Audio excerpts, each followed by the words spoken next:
Amém, queridos? E entrando no tema da nossa mensagem de hoje, o tema da mensagem é inteligência artificial ou DNA. IA ou DNA. Calma, gente, não é palestra de robótica, tá? Fiquem tranquilos, nós vamos caminhar pela palavra do Senhor e entender essa correlação, aquilo que Deus colocou no meu coração, mas eu tenho certeza que vem para abençoar a sua vida em nome de Jesus. Amém? Em primeiro lugar, a definição de inteligência artificial, o que tem sido muito falado nos dias de hoje, é o campo da ciência da computação que visa desenvolver sistemas capazes de realizar tarefas que normalmente exigem inteligência humana, como raciocínio, aprendizado, planejamento e criatividade. E o DNA é a molécula que carrega todas as nossas informações, a informação genética de todos os seres vivos e, no caso, os seres humanos, nós que estamos aqui hoje para aprender um pouco sobre isso. Em resumo, de uma forma bem rasa, as IAs, inteligência artificial, são máquinas e os DNAs são os seres vivos. Amém? Só que, trazendo essa comparação, inteligência artificial fica doente? Não. Máquina tem dor de cabeça?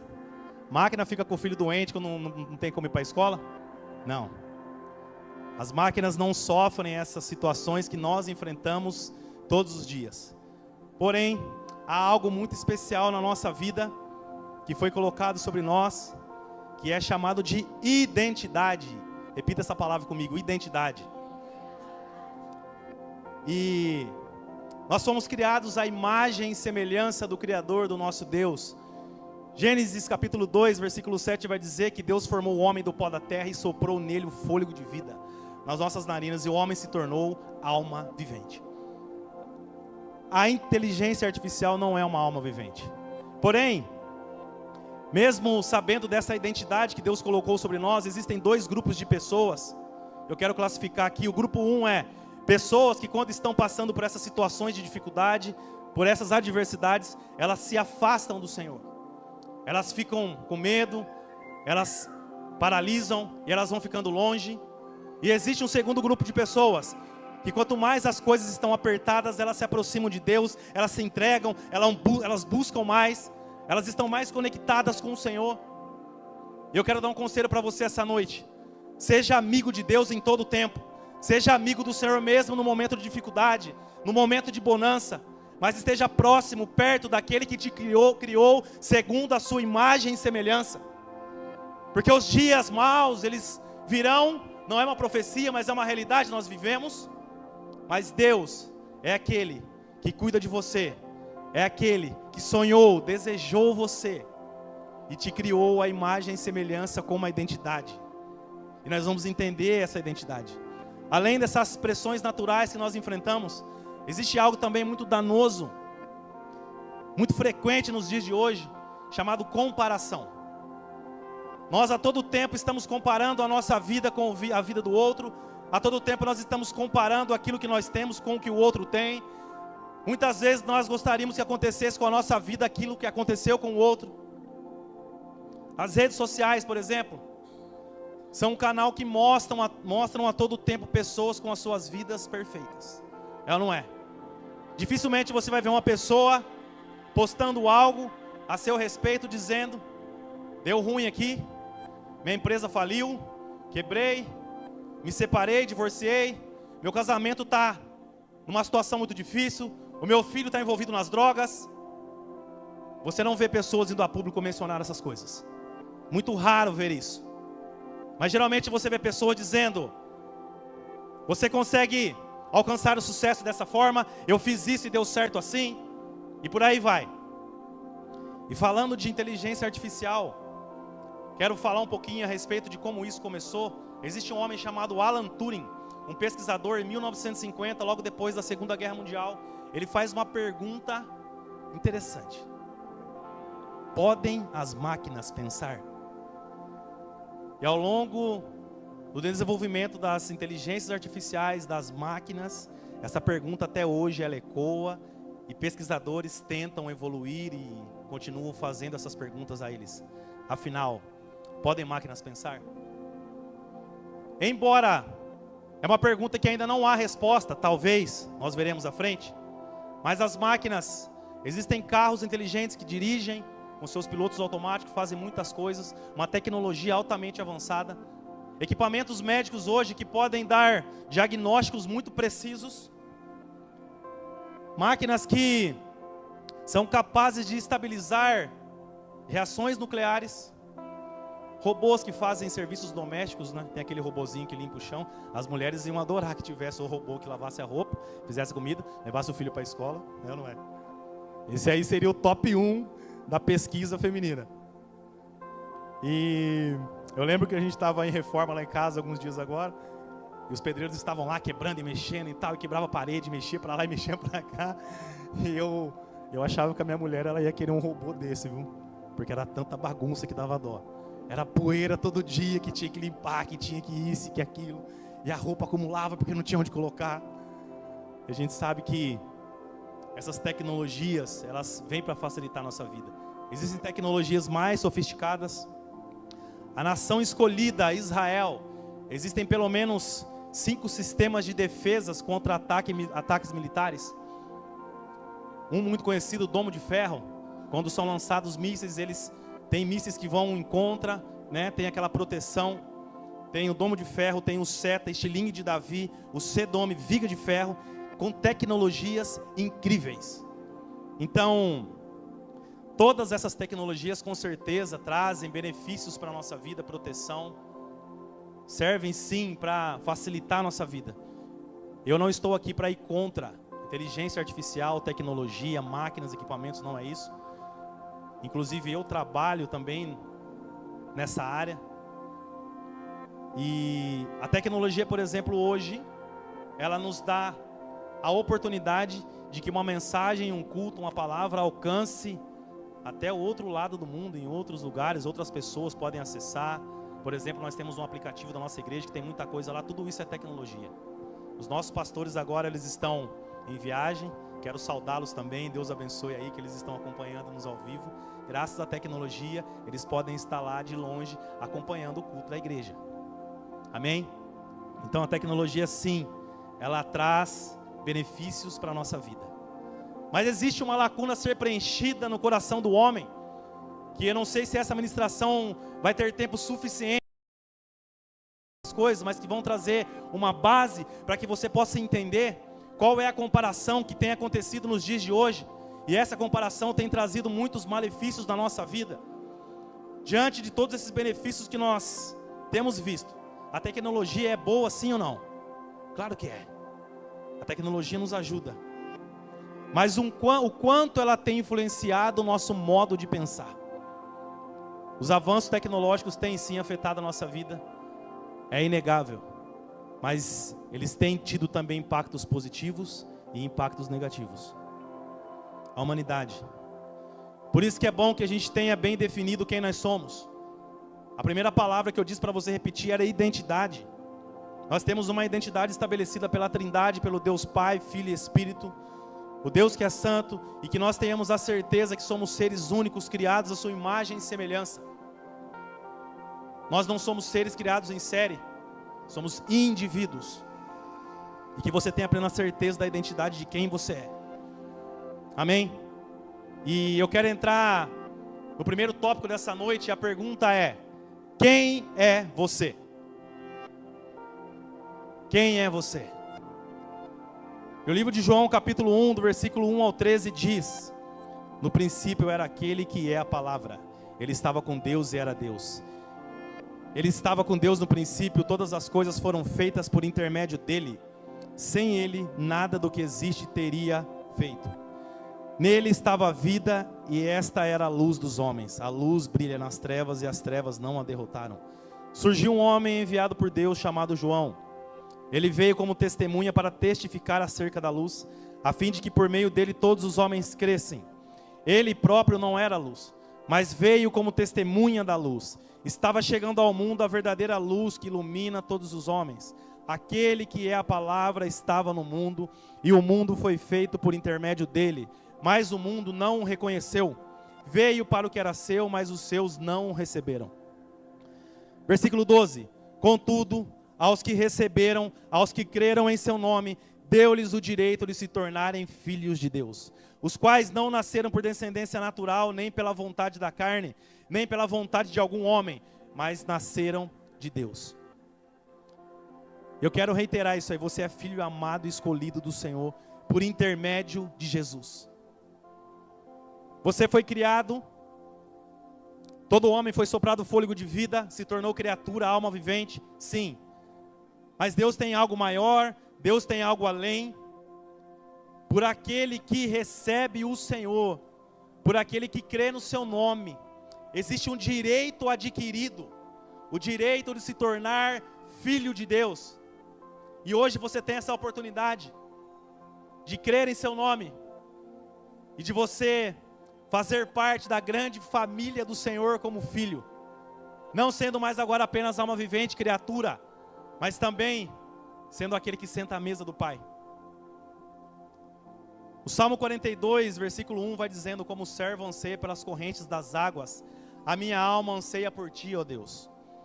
E o Salmo vai descrevendo uma alma abatida e angustiada. O verso 11 diz assim: por que está tão triste, ó minha alma? Por que se perturba dentro de mim? Ponha a sua esperança em Deus, pois ainda o louvarei. Ele é o meu Salvador e meu Deus. E é nesse momento, no vazio da alma, a alma que anseia pela presença do Senhor, ela busca de todas as formas preencher um vazio que só o Senhor Jesus pode preencher. As pessoas estão a todo custo buscando em todas as coisas aí fora preencher um vazio que só Deus, que só Jesus pode preencher. Talvez as pessoas buscam os seus diplomas, na sua capacidade, nas suas habilidades. As pessoas buscam nas drogas, as pessoas buscam na prostituição, as pessoas buscam em tantas coisas para satisfazer prazeres. Mas o fato é que, por falta de entendimento, elas não compreendem que o que falta, esse anseio, é um vazio na alma que só pode ser preenchido, como o Salmo 42 diz, pela presença do Senhor. Só Jesus. Então, a sede é saciada de todas as formas, com qualquer coisa. As pessoas estão acostumadas a beber qualquer coisa, a se alimentar de qualquer coisa, para preencher o vazio da sua alma. Eu quero dizer uma coisa para você: não se preocupe com as vidas perfeitas que você tem visto, por exemplo, nas redes sociais. Eu vou contar um segredo para você: vidas perfeitas não existem. Vidas perfeitas, nós só alcançaremos a plenitude da perfeição na presença dEle, quando nós estivermos com Ele. Não pense você que aquele que está aqui, os nossos pastores, aqueles que estão liderando, ou estão servindo em cima do altar, ou alguém que traz uma palavra, tem uma vida melhor do que a sua, tem uma vida que não enfrenta dificuldades, desafios. Não existe vida perfeita. Os desafios, eles vêm. Essa mesma tecnologia hoje que está transmitindo essa mensagem, essa palavra, alcançando pessoas e vidas em tantos lugares, é a mesma tecnologia que tem entregado nos nossos aparelhos de celular. 10 passos para alcançar o sucesso, 10 passos para conseguir prosperar em 2025, 7 maneiras de conseguir avançar e ter sucesso na vida, N maneiras de ganhar muito dinheiro. E então, eu quero dizer uma coisa para você. Nós que estamos aqui, na casa do Senhor, precisamos entender que o que vale realmente na nossa vida é a presença de Jesus. E quando nós estamos caminhando com Ele, não tem problema, porque mesmo com 5 pães e 2 peixes, Ele alimenta uma multidão. Mesmo sendo perseguido diante do mar, você vê as águas se abrirem. Caminhar com Jesus é algo que traz desafios para nós, porque nós precisamos colocar algo em prática chamado fé. Mas caminhar em fé exige de mim e de você algo chamado confiança. Mas o Senhor, Ele é totalmente confiável. Aquele que morreu, aquele que entregou a sua vida, Ele está hoje dizendo: confia em mim. Entrega os seus anseios, as suas preocupações. Confia. Entrega a Ele. Ele está cuidando de todas as coisas. A Bíblia não é uma fórmula mágica de sucesso. O Evangelho, ele aponta para Jesus Cristo, que Ele é o Filho de Deus, e Ele traz as boas novas, e nós estamos aqui para Ele. Muitas vezes a tua condição de necessidade te leva a munir de várias coisas, fazer vários passos, várias situações, e dizer assim: bom, agora não tem como dar errado, agora está tudo resolvido. Mas de repente você se frustra, você vê que aquele problema não foi resolvido, você vê que aquela situação não passou, e aí talvez você questiona Deus e pergunta: mas Deus, cadê você? Mas por que o Senhor permitiu que isso acontecesse comigo? E Deus está olhando e dizendo para você: filho, só tem uma coisa que eu gostaria de te dizer. Lucas 9, 23. Se alguém quer vir após mim, negue a si mesmo. Tome a sua cruz a cada dia e siga-me. Negar a si mesmo significa negar a minha própria vontade, negar os meus próprios desejos, negar a minha carne e dizer: Senhor, a tua vontade é melhor. Eu quero seguir a tua vontade, eu quero seguir a tua direção, eu quero seguir os teus conselhos. Eu quero que o Senhor me direcione, eu quero que o Senhor me mostre o caminho. Mas nós queremos caminhar nesse paralelo de servir ao Senhor, mas negar a si mesmo até um certo ponto. Calma, Jesus, até aqui tudo bem, até aqui tá legal, mas se falar para mim que agora não posso mais, não, aí não, tô fora, não quero. E pessoas vivem caminhando as suas vidas, mesmo dentro das igrejas, oscilando com as suas emoções, não consegue ter uma vida estabilizada em Deus, confio na sua própria força, no seu próprio braço, enquanto a minha vontade aponta para a satisfação do eu, o propósito de Deus aponta para a renúncia e a satisfação da vontade dEle na minha vida. Mas a vontade dEle é boa, agradável e perfeita. Então se eu estiver caminhando na vontade do Senhor, eu posso descansar, ter plena certeza de que Ele está cuidando de todas as coisas. Eu não preciso me preocupar. Mas a pergunta é: quem é você? Você de fato tem identidade de filho e diz: Senhor, eu quero caminhar contigo, eu quero viver o teu propósito. Eu tenho 3 filhos. A pequenininha ainda está aprendendo muitas coisas. Todos são filhos. Mas os meus 2 filhos maiores, eles podem chegar até mim e pedir algo. Eu sou pai dos 2. Mas quem vai ter mais de mim? Sou o pai. Aquele que se aproximar, aquele que se relacionar, aquele que pedir. Eu que sou um pai terreno, limitado, com certeza, aquilo que estiver ao meu alcance pelos meus filhos eu irei fazer. O que dirá o Pai do céu, aquele que tem todas as coisas, aquele que é soberano. E você é filho. Então por que você não acessa e vive aquilo que Deus tem para você? Porque muitas vezes você não pede, muitas vezes você não está próximo, muitas vezes você não se relaciona. Mas a pergunta é: quem é você? O que tem te preocupado, o que tem afligido a sua alma e o seu coração? Mateus capítulo 11, versículo 28 a 30 diz: Vinde a mim todos que estáis cansados e oprimidos, e eu vos aliviarei. Tomai sobre vós o meu jugo e aprendei de mim, que sou manso e humilde de coração, e encontrareis descanso para as vossas almas, porque o meu jugo é suave e meu fardo é leve. Ele é o suficiente para você. Ele cuida de você. Ele é somente aquilo que você precisa. Você não precisa dar uma ajudinha para Deus. Fique em paz. Mas a resposta da pergunta é: você é filho, filha amada do Senhor. E Ele tem coisas novas para você, novidade de vida para você. Agora, basta um passo de fé seu para que você realmente queira acessar tudo aquilo que Ele tem para você. Quando Jesus morre na cruz, Ele não traz só salvação, e essa é a maior e melhor das promessas, mas Ele traz também vida plena, vida em abundância, que está disponível para mim e para você, e nós podemos acessar.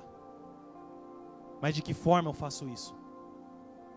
E eu quero entrar no segundo tópico dessa noite, é reconstruindo a identidade. A ideia original de Deus, desde o primeiro casal lá no jardim, era de relacionamento. Mas desde então, Satanás, ele entra, ele vem tentando quebrar, ele vem tentando deturpar essa identidade do homem. E Deus queria muito se relacionar, mas desde o primeiro casal, quando houve a queda, a primeira coisa que foi lançada, colocada, foi a dúvida, desestabilizando assim a identidade. Gênesis capítulo 3, a partir do verso 1.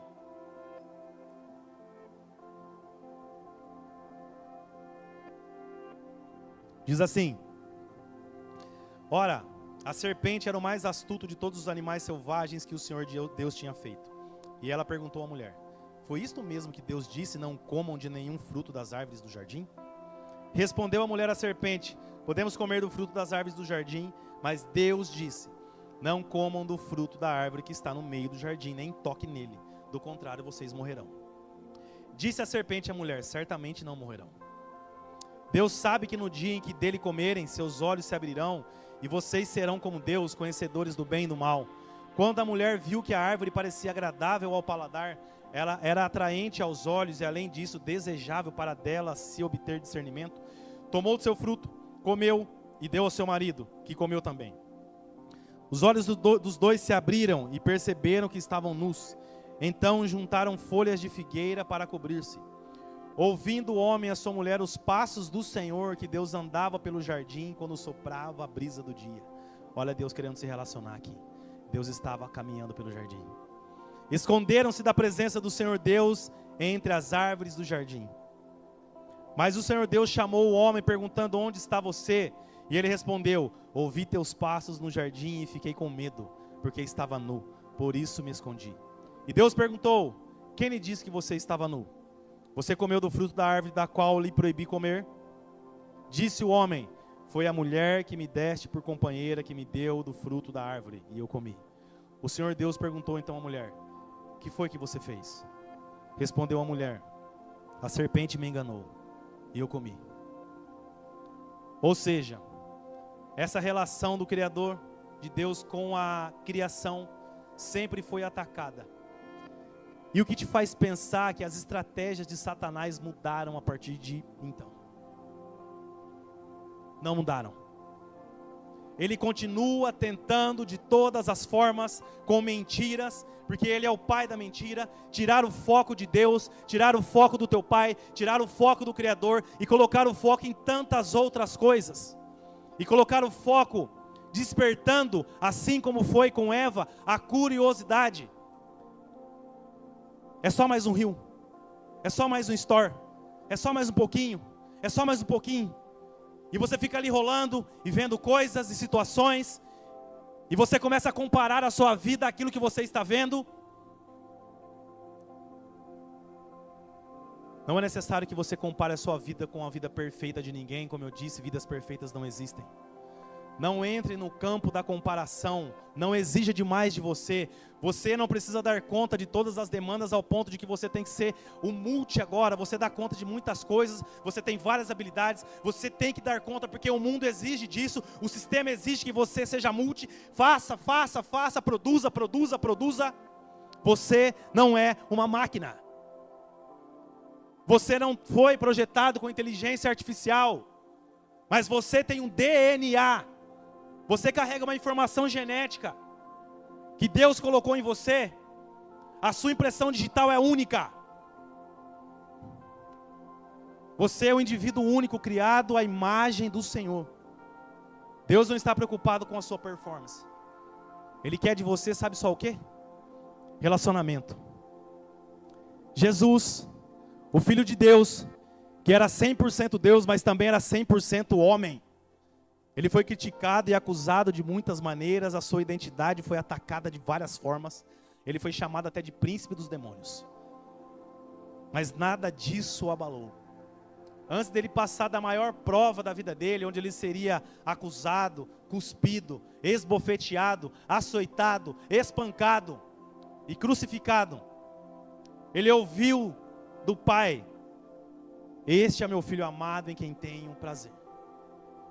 E você vê somente 2 vezes isso sendo dito na Bíblia, no momento em que ele é batizado por João Batista e no Monte da Transfiguração, onde Deus se manifesta e diz: este é meu filho amado em quem tenho prazer. No monte ele diz: este é meu filho amado em quem tenho prazer, ouçam-no. Embora ele ouviu de muitas formas, sendo gerado dúvida na sua identidade, isso não abalou, isso não foi o suficiente para desestabilizar a identidade que ele tinha de filho. O mundo tenta nos submeter aos padrões ideais, não é? A todo tempo o padrão agora é esse, o padrão agora é aquele. Mas agora na moda é estar dessa forma. Não, mas agora tem que ser assim. Mas eu preciso ter o celular da última geração, porque eu preciso estar no topo. Eu preciso ser aquele que está ali. É assim que o mundo quer que a gente caminhe. E a gente vai entrando nesse sistema e vai ficando nesse ciclo automático. E o padrão ideal é o padrão de filho. Efésios 5:1, portanto, sejam imitadores de Deus como filhos amados. Deus te ama da forma que você é. Eu não estou dizendo de práticas pecaminosas que você precisa deixar, sim. Mas da forma que Deus te criou, da forma que Deus te formou, da forma que Deus sonhou. Ainda que você era uma substância informe, Deus fez você sonhando com tudo aquilo que Ele poderia fazer na sua vida e também através da sua vida.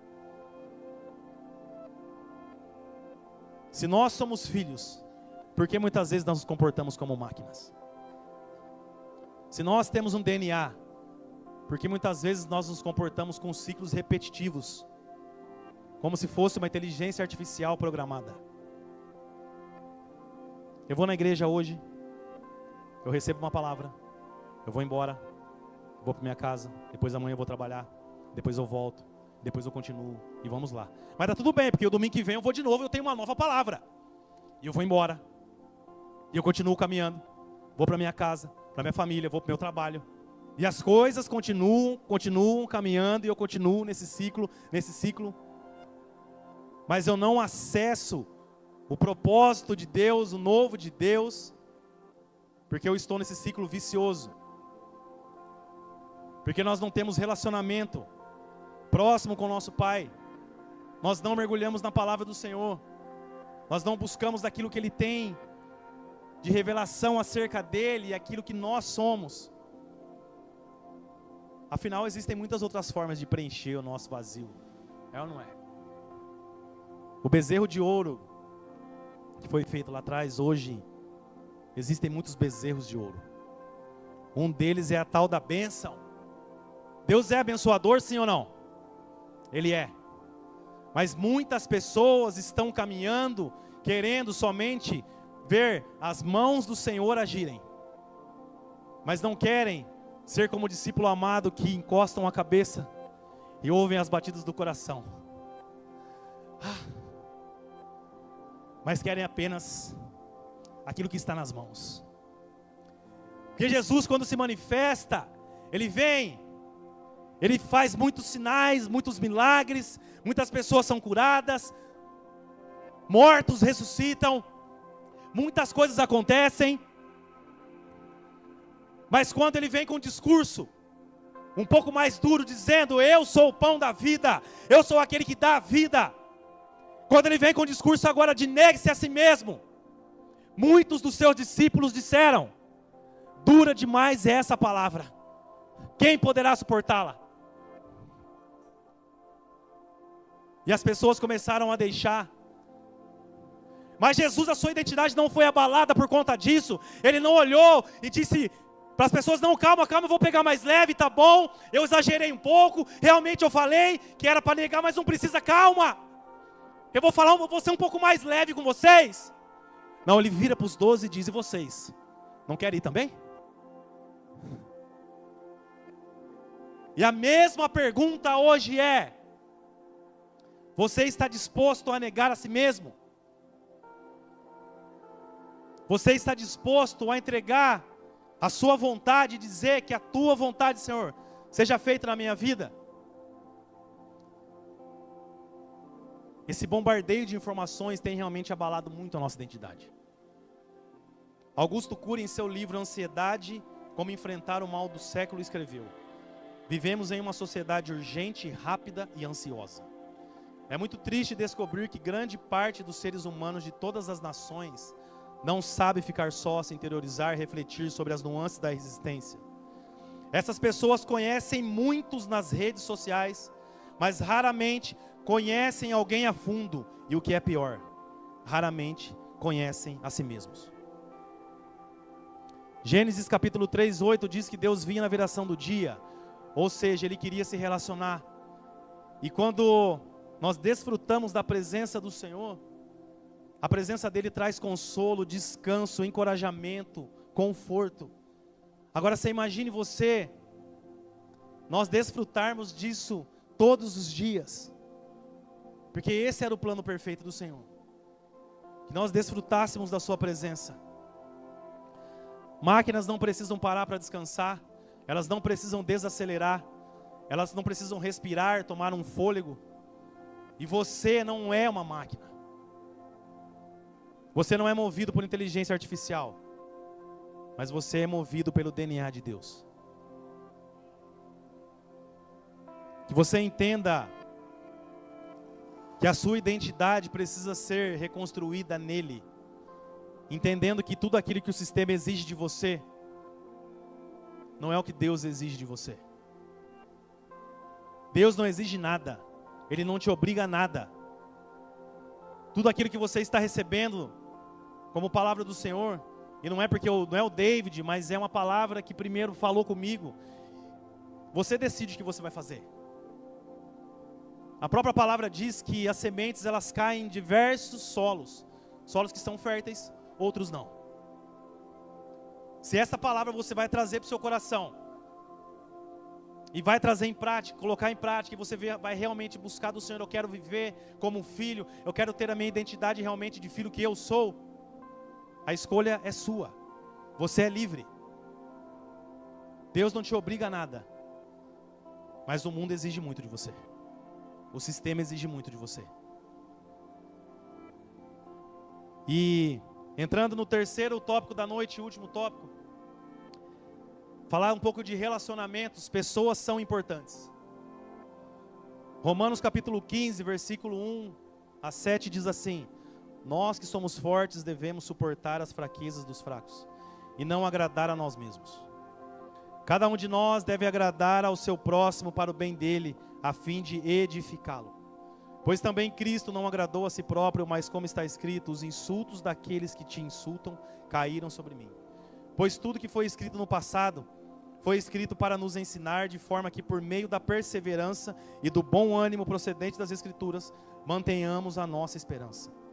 O Deus que concede perseverança e ânimo, deles um espírito de unidade, segundo Cristo Jesus, para que com um só coração, que uma só boca, vocês glorifiquem ao Deus e Pai de nosso Senhor Jesus Cristo. Portanto, assentem-se uns aos outros, da mesma forma como Cristo os aceitou, a fim de que vocês glorifiquem a Deus. David, calma lá, né? A identidade de filho, ok. Reconstruir a identidade, ok. Você está falando de mim, ok. Coisas que eu preciso ajustar, tudo bem. Mas agora então, aceitar uns aos outros, caminhar em unidade, começa a ficar um pouco mais difícil, né? A Bíblia está dizendo que nós precisamos aceitar, suportar. E o primeiro versículo que diz que os mais maduros suportem os mais fracos, não quer dizer que existe um maior e um menor, mas existem pessoas que têm uma caminhada com o Senhor e adquirem uma bagagem, e essas pessoas são habilitadas para ajudar, sim, suportar, trazer suporte para aqueles que estão caminhando na fé. A Bíblia fala de uma progressão de fé, começa com um bebê, vai evoluindo, vai crescendo, vai caminhando. E você está numa comunidade de fé, sim ou não? Você está numa igreja, sim ou não? Sendo instruído com palavras que saem desse altar para a sua vida, sim ou não? Caminhando em unidade, sendo estabelecida uma visão bíblica. Não é uma visão do pastor ou da pastora, não é a visão da liderança, mas a visão é a palavra. Então mergulhe, viva em unidade na comunidade que você está inserido e frutifique não somente dentro da comunidade, mas então fora. Seja estabelecido aqui e viva fora. E lembrando a pergunta lá do início, máquinas podem pensar? E eu fui falar com uma máquina, fazer esse experimento. Eu perguntei para o chat GPT, máquinas podem pensar? E veja que resposta interessante. Olá, essa é uma ótima pergunta. Com base no que sabemos, as máquinas podem realizar tarefas que parecem pensar, como aprender, resolver problemas e tomar decisões simples, especialmente com o avanço da inteligência artificial. No entanto, elas não pensam da mesma forma que os seres humanos, pois não possuem consciência, emoções ou entendimento profundo. Elas funcionam através de algoritmos e dados programados por pessoas. Então, enquanto as máquinas podem simular certos aspectos do pensamento, elas não têm a capacidade de pensar de forma consciente e autônoma, como os seres humanos. Deus colocou em você inspiração, emoções, criatividade, amor, atributos do Senhor. Deus estabeleceu sobre a sua vida, para que você possa viver como indivíduo que carrega um DNA. E eu fiz uma segunda solicitação à inteligência artificial, repetindo o experimento de John Piper. Faça uma oração baseada na Bíblia Sagrada por intermédio de Jesus. E veja a resposta. Querido Deus, Pai Celestial, agradeço por tua infinita misericórdia e amor. Jesus, meu Senhor e Salvador, agradeço por tua vida, por teu sacrifício na cruz e por nos oferecer a esperança da vida eterna. Peço que tua paz encha meu coração e que tua orientação esteja comigo em todos os momentos. Que eu possa seguir teus ensinamentos e refletir o teu amor no mundo. Em nome de Jesus. Amém. Uau! Que oração, né? Sim ou não? Que maravilhosa, é ou não é? Definitivamente é uma máquina. É somente uma máquina que fala. Agradeço por tua infinita misericórdia e amor. Máquinas não precisam de misericórdia e amor. Meu Senhor e Salvador, máquinas não precisam de salvação. Que eu possa seguir os teus ensinamentos. Peço que a tua paz encha meu coração. Máquinas não têm coração, mas você tem. E por que muitas vezes nós nos comportamos como máquinas, nesse ciclo vicioso, religioso, de estar vindo uma igreja, voltando embora, estando num grupo, um pequeno grupo indo embora, e apenas repetindo orações, e não vivendo de fato, com o coração entregue ao Senhor. Essa palavra é dura.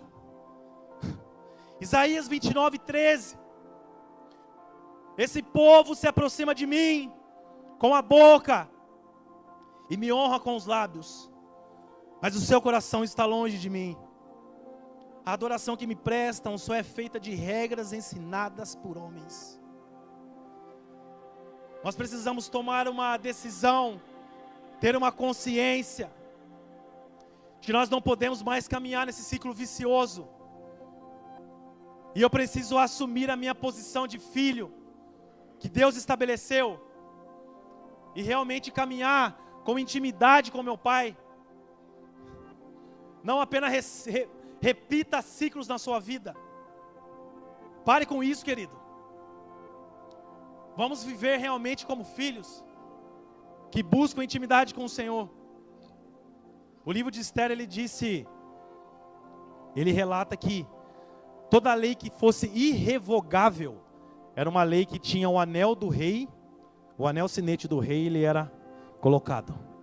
E aquela lei se tornava irrevogável. Mas o Rei dos Reis, o Senhor dos Senhores, estabeleceu muitas promessas na nossa vida. A Bíblia contém mais de 8.000 promessas. E Deus não colocou na Bíblia lá todas elas só para dizer que Ele é um Deus bonzinho e fofinho. Olha só como eu sou bom. Não, não. E a maior das promessas é salvação de almas, de vidas. E essa promessa não foi estabelecida com anel e tinta. Mas aquilo que selou essa promessa foi cruz e sangue. Que selou a promessa do Senhor para a sua vida. Precisava de um justo, com sangue puro, para que fosse cumprido. E essa promessa tivesse validade na vida do homem. Só Jesus poderia cumprir.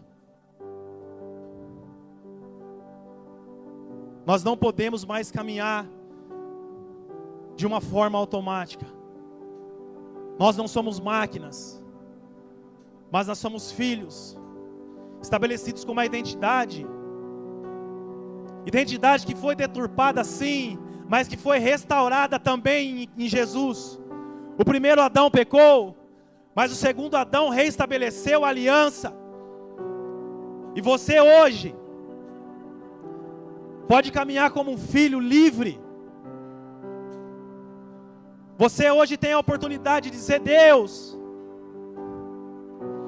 eu quero receber sim. Eu quero viver aquilo que o Senhor tem para mim como propósito. Eu quero viver, como o apóstolo Paulo diz: já não vivo mais eu, mas Cristo vive em mim.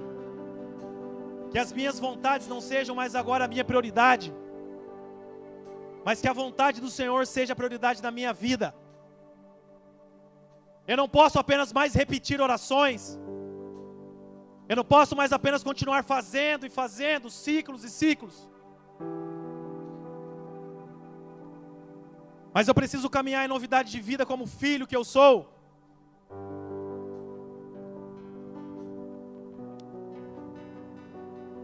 Deus quer restabelecer a identidade na sua vida hoje. Você crê nessa palavra? Eu quero convidar você a se colocar de pé.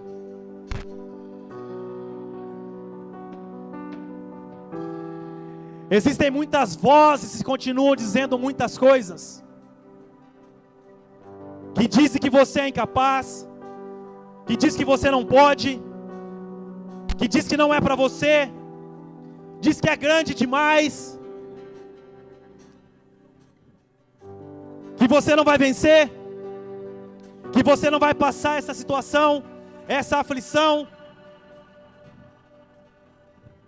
que o diagnóstico médico veio para dizer: você perdeu.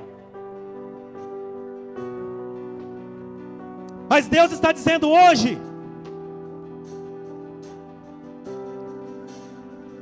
sou eu que tenho pensamentos de paz a seu respeito. Eu sou aquele que faz novas todas as coisas. Eu sou aquele que cuida. Eu sou aquele que já foi à frente. Eu sou aquele que é alfa e ômega. Ômega, ele já está no seu futuro. Ele já está cuidando. Agora, você precisa caminhar em fé e confiar. E para receber o Senhor Jesus, a palavra diz, Romanos 10, 9, que é necessário confessar com a boca. E eu não sei se as muitas vozes tentaram silenciar a voz de Deus no seu coração. Mas eu quero fazer um convite a você hoje. Se existe alguém no nosso meio que andou longe dos caminhos do Senhor, que estava como uma ovelha longe do aprisco, do pastoreio, do verdadeiro pastor que é Jesus, eu quero fazer um convite a você no seu lugar, você erguer a sua mão e dizer: Senhor Jesus, eu quero viver para Ti. Eu quero viver, Senhor, eu quero entregar a minha vida. Se você nunca cumpriu o que a Escritura diz em Romanos 10, 9, de confessar com a boca o Senhor Jesus e crer em seu coração que Ele é o Filho de Deus e que Ele ressuscitou, eu quero fazer um convite que uma vez fizeram para mim, que mudou a minha vida, mudou a minha trajetória, mudou a minha história. Existe alguém em nosso meio que quer aceitar o Senhor Jesus como seu Senhor e Salvador? Eu quero convidar você a erguer a sua mão, no seu lugar onde você está. Erga a sua mão para que eu possa te ver, em nome de Jesus. Aleluia, glória a Deus. Deus te abençoe. Mais alguém? Mais alguém quer se reconciliar com o Senhor Jesus? Que até mesmo já caminhou com o Senhor, mas as circunstâncias te afastaram. Hoje Deus está te chamando de volta e dizendo: você é filho. Mais alguém? Glória a Deus.